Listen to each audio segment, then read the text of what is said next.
En 2015, el presidente de la República, Tabaré Vázquez, anunció un plan de inversiones en infraestructura para este quinquenio que, según él destacó, sería récord en la historia del país. Uno de los rubros que más recursos iba a recibir era vialidad. El objetivo, recuperar el estado de aquellas rutas que quedaron castigadas luego de más de 10 años de aumento de la producción. Sin embargo, 2 años después de aquel anuncio, la oposición señala que los avances han sido escasos y advierte que Uruguay sigue en estado de emergencia vial. Desde el gobierno, en cambio, prefieren no ser catastrofistas y apuestan a recuperar este año buena parte del terreno perdido. ¿Qué se ha hecho hasta ahora? ¿Qué queda por hacer? Vamos a conversarlo en los próximos minutos con el ministro de Transporte y Obras Públicas, Víctor Rossi, que se encuentra en nuestro estudio. Ministro, buen día, bienvenido. Buenos días, Cotelo. Buenos días. Usted viene de una gira larga por el interior, ¿no? El lunes estuvo en Cerro Largo cuando el Consejo de Ministros. El domingo. Pero después recorrió distintas obras en Rocha hasta la tarde de ayer. Sí, volvimos anoche. ¿Dónde? Estuvimos recorriendo todas las rutas nacionales de Rocha. Hicimos la 13, hicimos primero la 39, después las 13 en 2 tramos. Después pasamos una zona muy deteriorada que es la 14 en Avería, desde Lascano a Avería. Después recorrimos algunos tramos de la 15. Estuvimos en Velázquez, que es una ciudad que tiene 6 cuadras que son tremendas, donde coincide la carga de camiones de la 13 y la 15. Después seguimos hacia el Chuy por la 19, donde la mitad de la 19 es una maravilla que verla después de haber visto cómo estaba la 19 ahí. Y bueno, y terminamos en el puente sobre el Andrioni, en la Coronilla, habilitando. No está la obra totalmente terminada, pero había que habilitarla para permitir entonces iniciar algunos trabajos en el área donde estaba el Puente Viejo. Puente Viejo que no era tan viejo, pero que había sido fuertemente deteriorado hacía 15 meses antes, ¿no? Usted está enumerando avances en obras. Sí, yo creo que estamos avanzando en todo el país, en todos los departamentos del país. Vamos a poner a punto justamente cuál es el panorama. Y los retrasos que usted mencionó no eran retrasos de estos 2 años, son retrasos que el país trae. Yo recuerdo... ¿Qué trae de cuándo? Yo soy viejo y entonces tengo algunas ventajas. Recuerdo que cuando se promovió la ley forestal y se empezó a abrir camino el desarrollo de las plantaciones, todos hablaban en los editoriales de prensa de que ese era un primer paso que debía ser acompañado también por una serie de transformaciones en materia de infraestructura, porque la madera en 8, 10, 12 años iba a madurar, y eso hacían las cuentas, como siempre se hace en el laboratorio, las cuentas de las toneladas que iba a generar. Bueno, lamentablemente desde el 87, 90, 95, 2000, 2005, 2010, este elemento se tuvo como algo no tan acuciante. ¿Usted está pasando factura? No, estoy haciendo... Usted está diciendo que debió haberse invertido antes, al comienzo de todo este proceso, y no se hizo. No, yo digo que algunas rutas que tenían una situación que era suficiente para la carga que entonces circulaba, que era mucho menor, se vio atacada desde un momento en adelante con decenas y cientos, y en algunos casos miles, de camiones de 50 toneladas circulando en algunos casos con una frecuencia que sorprende, y fueron realmente demolidas. Y que no hubo, a la vez, un proceso donde que fuera acompañando de la preparación de esas rutas y de las inversiones necesarias para la preparación de esas rutas. De todos modos, también después están los 10 años y pico de gobierno del Frente Amplio, que además fueron de muy buena situación de la economía, muy buena recaudación, y en los que, se entiende, debió haberse avanzado en eso que estaba pendiente, ¿no? A mí me encantaría, yo tuve la responsabilidad entre el 2005 y 2010, y me encantaría poder abrir las cifras y compararlas, y usted va a poder comprobar que entre el 2005 y 2010 mejoraron todos los índices en materia de vialidad. ¿El freno fue en el gobierno siguiente? No. En el pasado, en el segundo gobierno del Frente Amplio. Lo que pasa no es freno, es simplemente que lo que se necesita, y es lo que estamos intentando en este periodo, es un nivel superior de inversión, porque hay que levantar el estándar de las rutas, hay que cambiar el tipo de ruta. Ya la Ruta 55, usted nunca sintió hablar de ella, porque durante 35 años cumplía totalmente con su función. Pero llegó un momento, cuando se instaló en Monte del Plata, que ya fue sometida a un régimen que la destruyó, y ahí se hizo famosa la Ruta 55, como se hizo famoso un tramo de la 30, como se hizo famoso la 39, como se hizo famoso la Ruta 13, empezaron a aparecer en los comentarios nacionales algunas zonas, algunos puntos críticos que nunca habían despertado preocupación. Y como no despertaban preocupación, tampoco habían recibido inversión, porque no era necesaria para el mantenimiento y mucho menos para reforzar las bases. Justamente ahora tenemos que ir a eso. Al comienzo de este gobierno, yo decía recién, 2015, se lanzó un plan de infraestructura ambicioso, francamente ambicioso, que en el rubro vialidad preveía 2.360 millones de dólares. Y en eso estamos. Para esas obras había 3 vías de financiación, las que se canalizaban por el presupuesto de la Dirección Nacional de Vialidad, del Ministerio de Transporte y Obras Públicas, recursos que gestiona la Corporación Vial del Uruguay. Y algunas otras concesiones privadas. Que a su vez depende de la Corporación para el Desarrollo. Y, por último, el mecanismo de participación público-privada. 2 años después, ¿usted qué evaluación hace?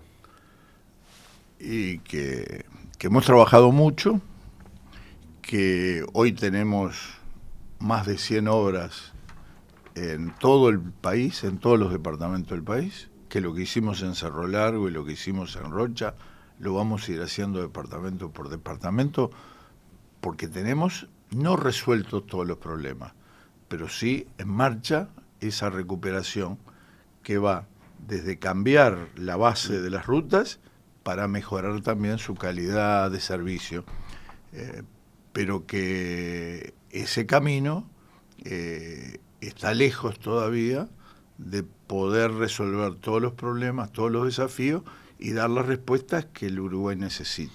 ¿Y por qué está lejos? Sí. Y bueno, porque fueron 2 años difíciles, 2 años donde no estuvimos al nivel y al ritmo que la realidad de la vialidad necesitaba, y porque algunos instrumentos no funcionaron con la eficiencia y la velocidad requerida, y me habrá escuchado decir sobre las PPP, que se hizo famosa su frase, ¿no? Que lo de la carretilla. Con las PPP no hemos movido ni siquiera una carretilla de tierra. Y eso sigue siendo estrictamente así.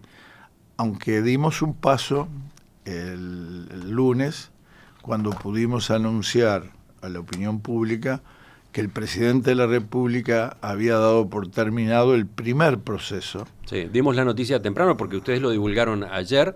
Se produjo la adjudicación definitiva del corredor vial de las rutas 21 y 24. Y eso ocurrió 20 meses después de la primera resolución que había definido el consorcio ganador. 20 meses pasaron desde la adjudicación primaria. Y cuando entonces yo alerto y comento esto de la carretilla, no es porque quiera discutir con el economista Ferreri o con el contador Astori, no porque yo les reproche a ellos sus comentarios explicando lo cual es el rol de las PPP. Yo estoy convencido que todos los instrumentos y también las asociaciones público-privadas las tendremos que utilizar para construir el futuro del país. El asunto es que tenemos que aprender de esta experiencia para hacer las modificaciones en las disposiciones legales y reglamentarias ahora. Y le explico por qué. cuando nosotros llegamos en este segundo periodo, si mandábamos el proyecto a modificar en el Parlamento, no teníamos ninguna certeza de tiempos. Por lo tanto, decidimos, bueno, vamos a seguir así. Vamos a hacer algunos ajustes a la reglamentación, vamos a hacer algunos compromisos de gestión y así lanzamos los 7 u 8 proyectos de PPP carreteras que están en marcha, que están abriéndose camino, porque creíamos que era muy peligroso tratar de modificar la ley primero. Pero ahora, esos 7 u 8 proyectos que están abriéndose camino, ya están. Entonces, a la vez que se van concretando estas iniciativas para poder ir a la inversión, que es lo que importa, para ir al trabajo en las carreteras, que es lo que importa, yo creo que tenemos el tiempo a nivel del gobierno, a nivel de la opinión pública, a nivel de los empresarios, a nivel de los que financian este tipo de proyectos, de realizar un intercambio que nos permita avanzar en las modificaciones, porque el mundo no se termina cuando se termine este periodo de gobierno y podemos dejar un instrumento mucho más ágil, mucho más afinado para el futuro. Veía declaraciones de Alejandro Rival, vicepresidente comercial y de operaciones de SACEM Uruguay, que es una de las firmas que integra el consorcio ganador de este corredor 21-24.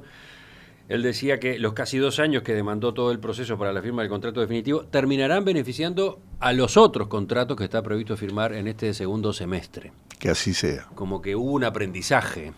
Y espero que sí. Ahora, usted dice que también hay que modificar la ley. Yo creo que... ¿Puede mencionar algún ejemplo de lo que hay que modificar? Yo creo que tenemos que... No debo cometer la imprudencia de hacer una propuesta desde mi posición, pero sí le digo que estamos dispuestos a participar y promover instancias de intercambio muy abiertas para que los distintos actores puedan hacer su aporte y de ahí surjan los ajustes que haya que hacer. Si hay que modificar la ley, no será porque a Rossi se les antoja. Y le vuelvo a repetir, los 7 proyectos que tenemos en marcha en este momento ya están en marcha. Y por lo tanto, esos, aunque se cambie la ley ahora, no van a ser influidos por ese cambio.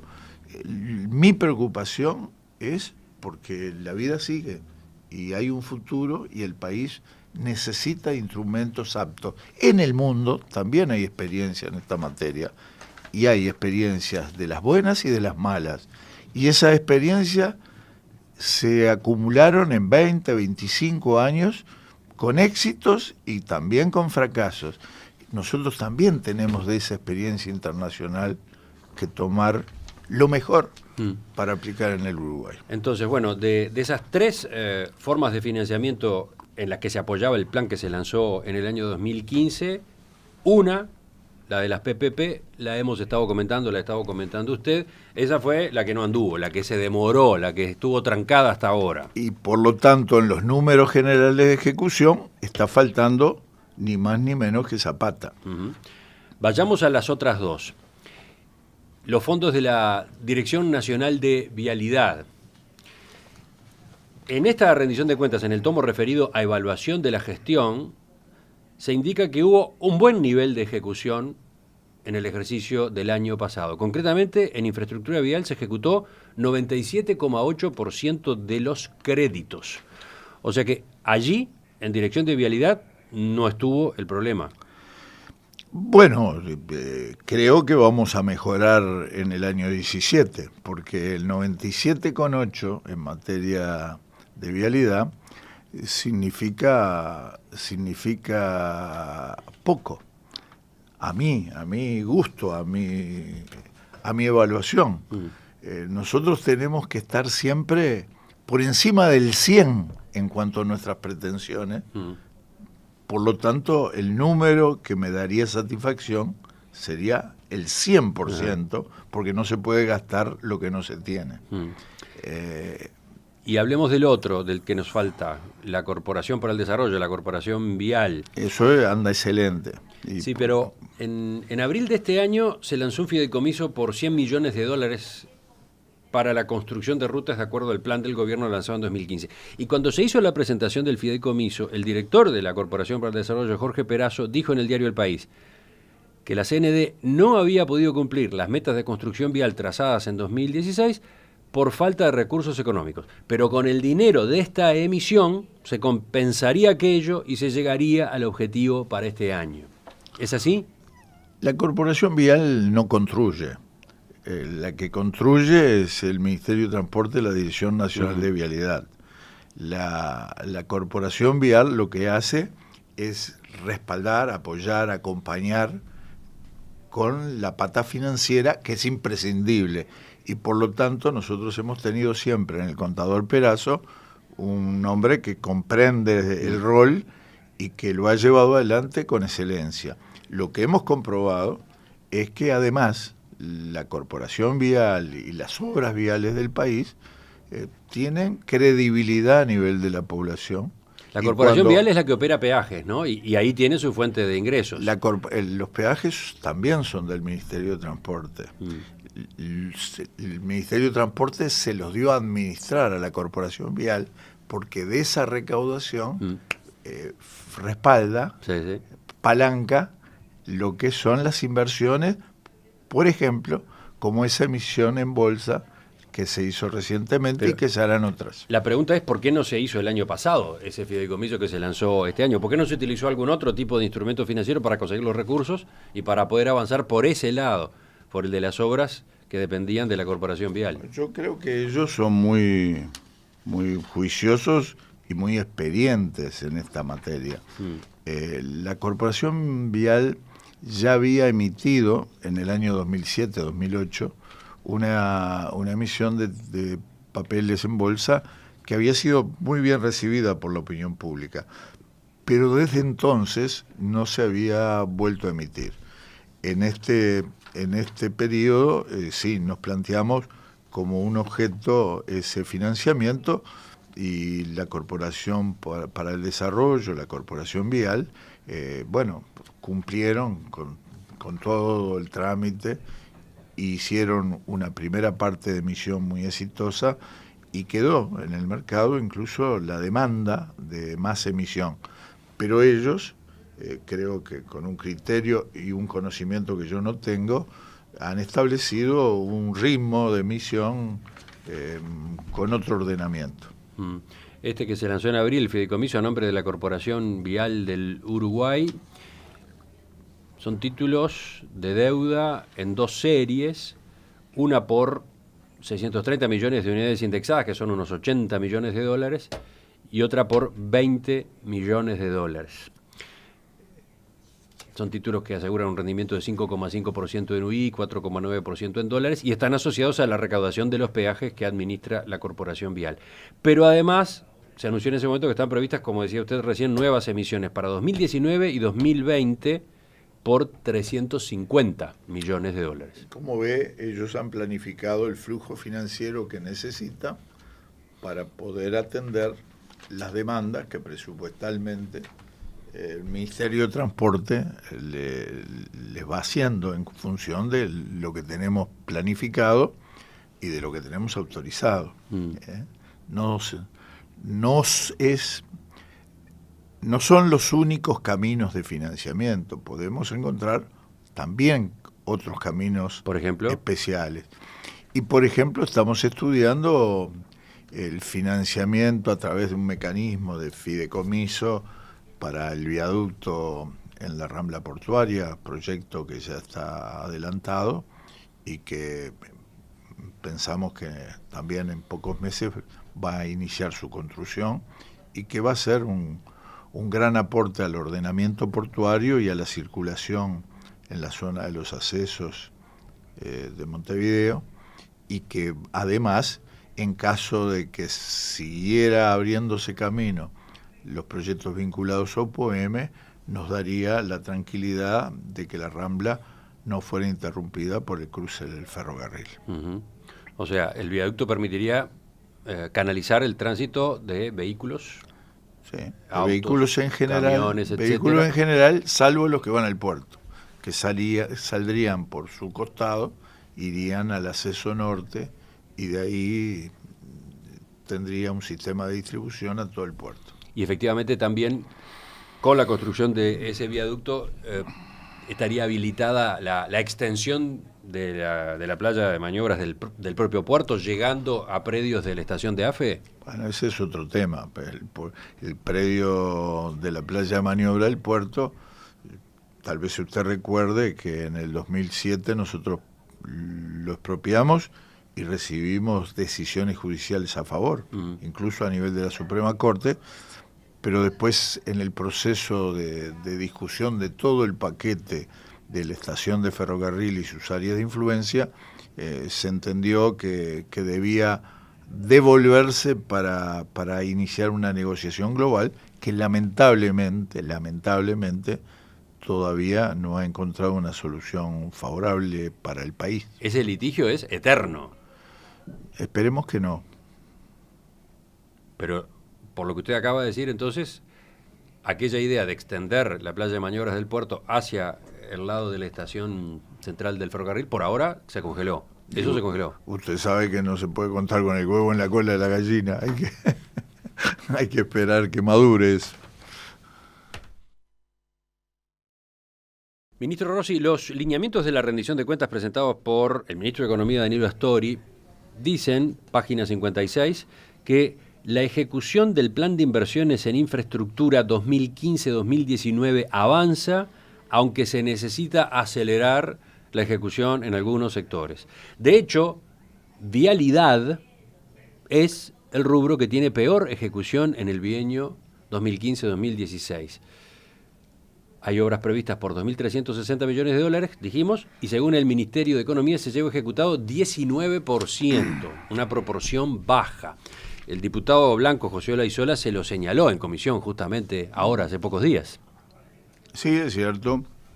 Y hay que empezar a trabajar, hay que elaborar los proyectos, hay que ponerlos en marcha. El año 16, por otra parte, no fue un año propicio para avanzar. ¿Qué pasó? ¿Qué factores frenaron en el 2016 los avances?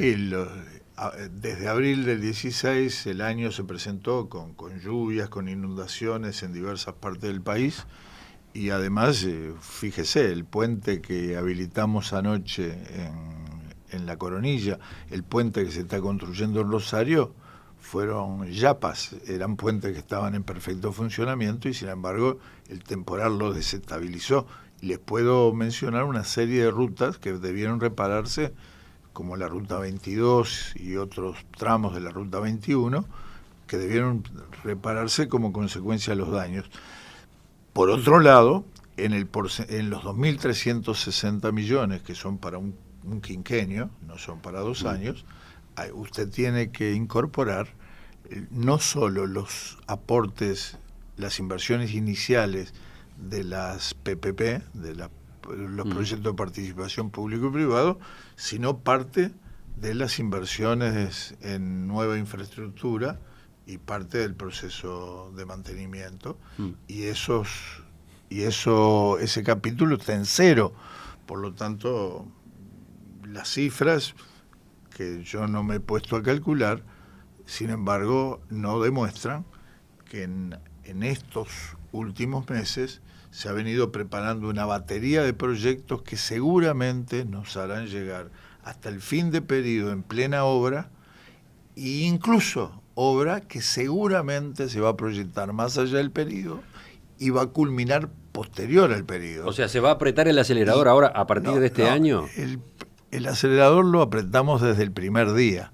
Lo que sucede es que los proyectos no se notan, como tampoco se notan los trámites de la PPP y no permiten cargar la carretilla de tierra. Me causa gracia este mensaje de texto de un oyente, es muy gráfico, dice: Rossi, apuré el tranco que se nos va la vida, papá. Y es cierto, pero yo comparto totalmente el mensaje y muchas veces siento que se nos escapa de las manos el factor que en el Uruguay muchas veces despreciamos y que es fundamental, es el único irrecuperable y es el tiempo. 514 millones de dólares previstos para este año. Bueno, vamos a ver cómo nos va y que después que no me venga el informe de economía a decir que nos pasamos del tope. Cuando usted estuvo en comisión, ahora en Comisión de Transporte el 28 de junio, dijo, hoy en la mitad de 2017 no decimos que están todos los problemas resueltos, pero sí que aquellos puntos críticos de alarma que se publicitaron ampliamente ya no son críticos. ¿A cuáles se refería, por ejemplo? Bueno, a los que ocuparon a la opinión pública al punto de hacerse famosos, la Ruta 30, por ejemplo, la Ruta 27, la Ruta 55, la Ruta 39, y seguramente los oyentes, cuando yo estoy diciendo eso, están recordando otras rutas que en el país existen y que todavía no están en buena condición de circulación. Al contrario, que están malas y muy malas, porque hay tramos. En la recorrida que hicimos ayer en Rocha, yo puedo destacarle todo lo nuevo que se ha hecho y todo lo que se va a seguir haciendo. Pero también no le puedo negar que hay zonas que están comprometidas y que todavía tendrán que esperar el momento para poder atacarlas. Entonces, no están todos los problemas resueltos en el país, pero sí tratamos de empezar dando respuesta a aquellas situaciones que se habían convertido en críticas y algunas de ellas que nosotros habíamos dicho que eran inaceptables. Por ejemplo, el tramo entre la ruta de Tranqueras a la Ruta 5, de la Ruta 30. Bueno, ya ahora se puede visitar ese tramo. ¿Pero se resolvieron todos los temas de la Ruta 30? No. Pero ¿sabe una cosa? Aparte de la ruta de la empresa que está desde la Ruta 5 trabajando hasta Masoller, hay otras dos empresas, Tracovia y Incosi Cujó, trabajando en el tramo ese hasta Artigas. Y Artigas va a tener dentro de algunos meses una ruta de primera como acceso a la ciudad, cosa que nunca había tenido.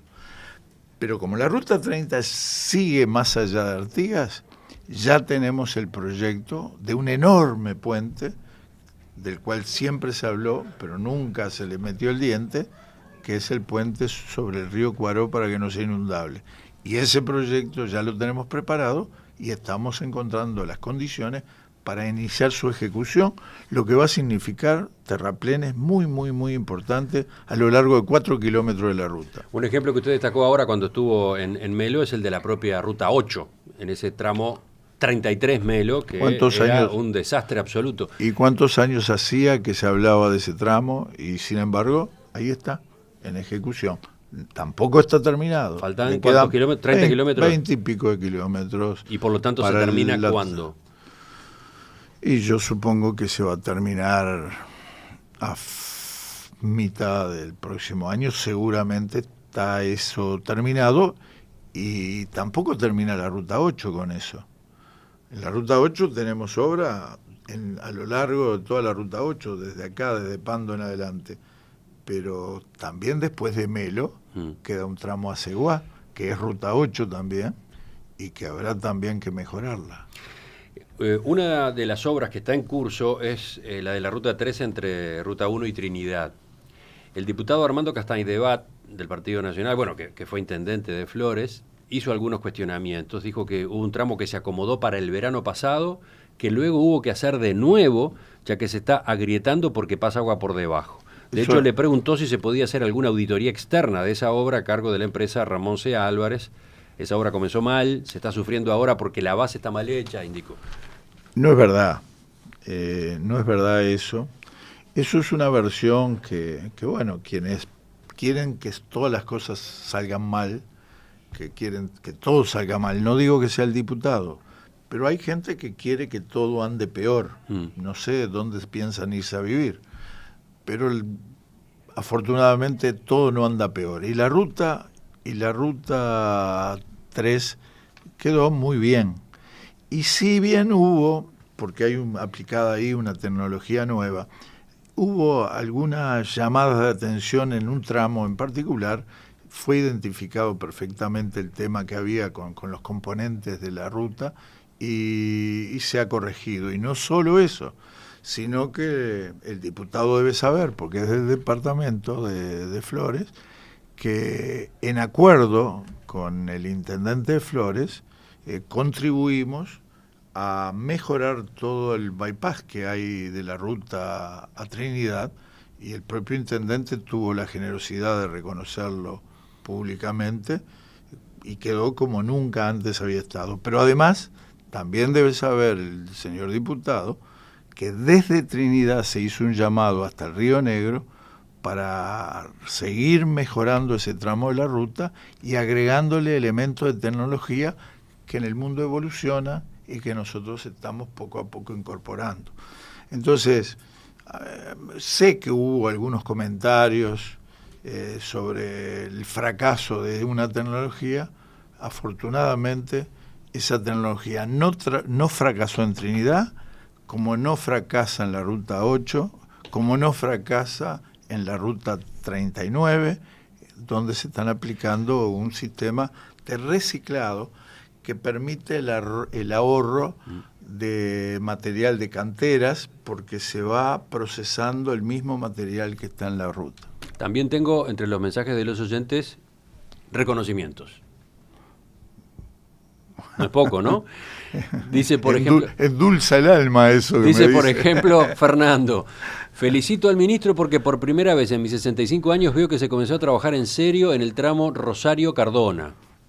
Y por terminar los accesos a Montevideo, sobre el río Santa Lucía, sobre la ciudad de Santa Lucía, zona que quedaba aislada. Me saco el sombrero ante usted, señala el oyente. Y después hay otro que dice, la ruta 39 viene quedando espectacular, faltan unos 10 kilómetros para terminarla, y aparece de nuevo el reconocimiento. Bueno, la verdad es que... ¿Puede hablar algo de esas obras en particular? Y sí, la ruta 39, la ruta que va entre San Carlos y Aiguá, y la tuvimos visitando ayer de mañana justamente. Queda un tramo final, lo está haciendo la empresa Hernández y González con un procedimiento nuevo en cuanto a que la propia empresa nos convenció de aplicar ahí el sistema de reciclaje de la base con cemento y una carpeta arriba. Y además dijo que ellos lo iban a hacer en tiempo récord, porque nosotros le discutíamos respecto a si llegaban antes de la temporada. Y la verdad es que superó todas las marcas. Y bueno, y sí, los vecinos creo que están entusiasmados y la obra está quedando muy bien. Y eso nos permite que la propia empresa traslade todo su equipo ahora a fines de agosto, septiembre, para iniciar el tramo de la Ruta 13 entre los puentes de los Alferes y Aiguá, del otro lado, que también es una ruta que está muy embromada. Ministro, para terminar, una referencia, aunque sea breve, a UPM2. El 5 de julio, ahora nomás, el Sindicato de Trabajadores de AFE paralizó sus actividades y con eso afectó los trabajos que pretendían llevar adelante técnicos de UPM para hacer estudios sobre el trazado ferroviario. Usted ya manifestó su molestia con esa medida.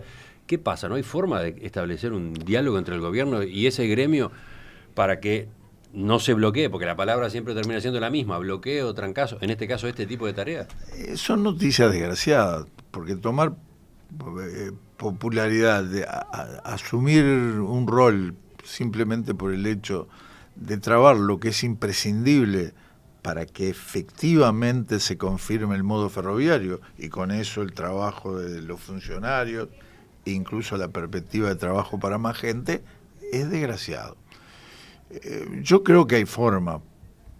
Por otra parte, no podrá funcionar el modo ferroviario sin ferroviarios, son imprescindibles. Sí, pero en ese brete estamos desde hace, no sé, 10 años. Y bueno, con sí. el sindicato de AFE es un tironeo permanente. Sí, pero yo pienso que existe ahora una oportunidad, que es que el ferrocarril puede transportar 2 millones de toneladas cautivas, nuevas, y que eso tiene mucho peso en la definición de las medidas de acá en más.